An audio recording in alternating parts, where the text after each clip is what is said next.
We are back with our politics roundtable. Fred Hicks, Jen Ryan, and Greg Bluestein joining us. Guys, thank you so much for being here. Let's talk about the winners and losers. We can go right down the road of the legislative session. Greg, let's start with you. Well, winner is Governor Brian Kemp, who staked his entire legislative agenda on really one item, and that was litigation overhaul, what he calls tort reform, to limit lawsuits, bring down big jury awards. This was not an easy fight. This is something I've been covering since my first session, something like 30 years ago, 20-something years ago.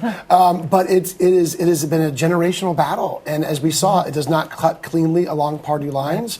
Took a lot of his political capital. He had threats to primary opponents. He had threats to call a special session. There was all sorts of arm twisting behind the scenes. Very emotional. A lawmaker lost his job over the vote, right? That just tells you how much went into this. He won it, and now as he looks at whatever is next for him, whether it's a Senate run or a presidential bid or just riding off into the sunset, he has a lot more capital to exert now, too. And I think a point of clarity that the governor's office would want to have injected here, and I know because we asked them about this, I know you did as well, Representative Vance Smith is the representative you talked about who lost his job. That was leading the Harris County Chamber of Commerce. The governor's office, via Cody Hall, senior advisor to the governor's office, was adamant in saying the governor had nothing to do with this. Nothing to do with it. But it just shows you the fraught dynamics. The local chamber fired Vance Smith right after the vote, within hours of the vote. That shows you how gutty that vote is for so many lawmakers. Who's your biggest loser? I want to do winners and losers and go down. Yeah, my biggest loser would be institutionalists. The folks who expected this to go to midnight. It's been the tradition. There's been all sorts of frantic back and forth. It hasn't always gone to midnight this session, but the House Senate dynamics were the loser of the session. Lots of sessions has ended with sore feelings between the two chambers. This one, though, sorer than most. Jen? I would agree. Governor Kemp is the biggest winner, but getting away from the behind the scenes arm twisting.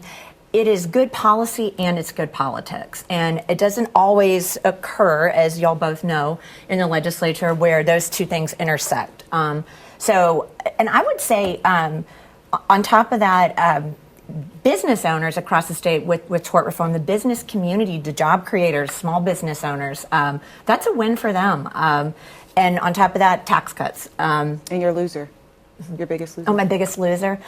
Probably Governor Barnes in that email that was leaked about tort reform and buying House seats. He was pretty upset about the approach that folks in opposition to tort reform took. He was. I don't agree. Obviously, I'm on the opposite side of him, but I think his approach was very flawed, too. And obviously, members of his association agreed with them for it to be made public. He essentially said trial lawyers should stop even giving money to Republicans. Right. They should only focus on Democratic races because those Republicans won't be there for you when you need the seats that they invested in were a waste. You were involved in reporting that, yeah. right? Yes. Yeah. Fred? Well, not surprisingly, I disagree that Governor Kemp's approach was good politics or good policy. But I do think he was the winner of the session. He got it done.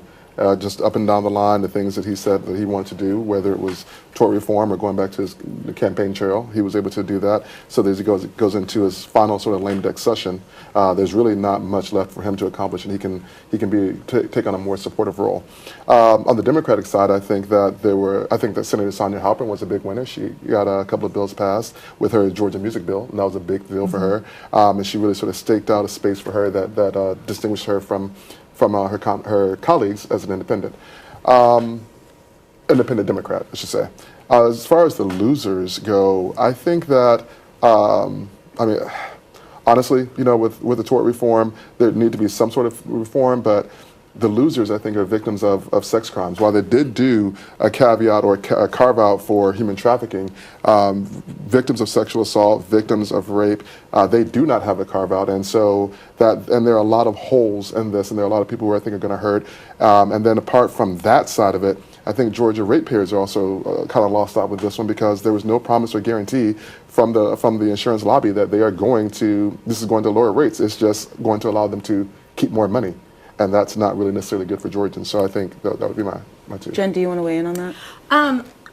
Well, without going into too much detail on the ins and outs of the bill, the small business owner, the gas station owner who was liable if someone got shot pumping gas and could be sued for, millions of dollars, does not have to worry about that anymore. The premises liability, this seat belts. Well, they didn't have to worry about it if they had high-def cameras and they actually took responsibility and were proactive in making sure that people were safe at pumping their gas, while pumping their gas. This is a good point. We could spend a whole additional panel on tort reform as it is. I think maybe one important place to end it here is this tort reform is a complex topic. Sure. The real fault line, it seems, between Democrats and Republicans is that Republicans think this bill will lower insurance premiums for Georgians and it will protect business owners from large civil jury payouts that they are responsible for paying out. And Democrats, they don't buy it.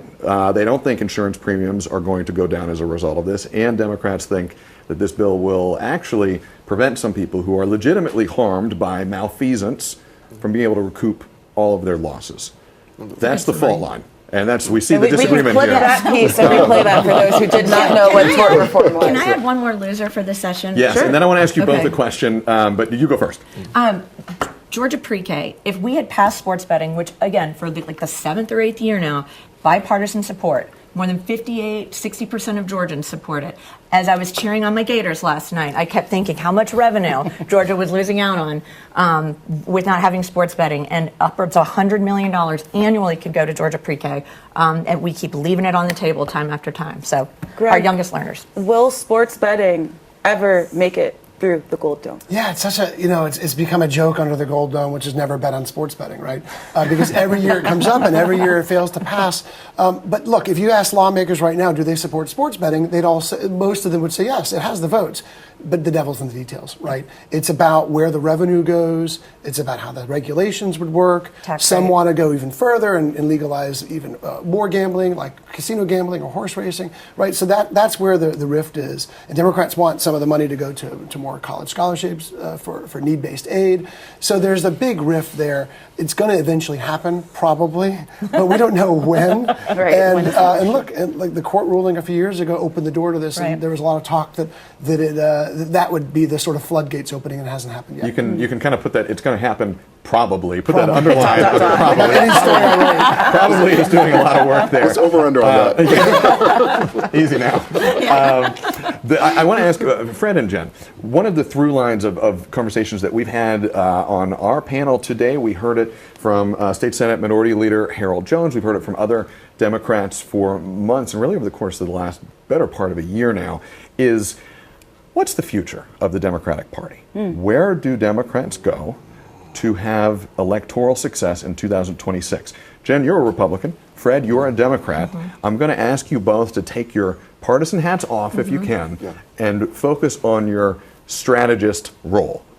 And can I just throw in addition, Nikema Williams is out. So now somebody else has to step in, right? As the Democratic State Party chair, the party in not the state. Not as Congresswoman. Right. She is still in Washington. But Fred, let's start with you. What do Democrats need to do to find success, to win the governor's mansion, for instance, in 2026?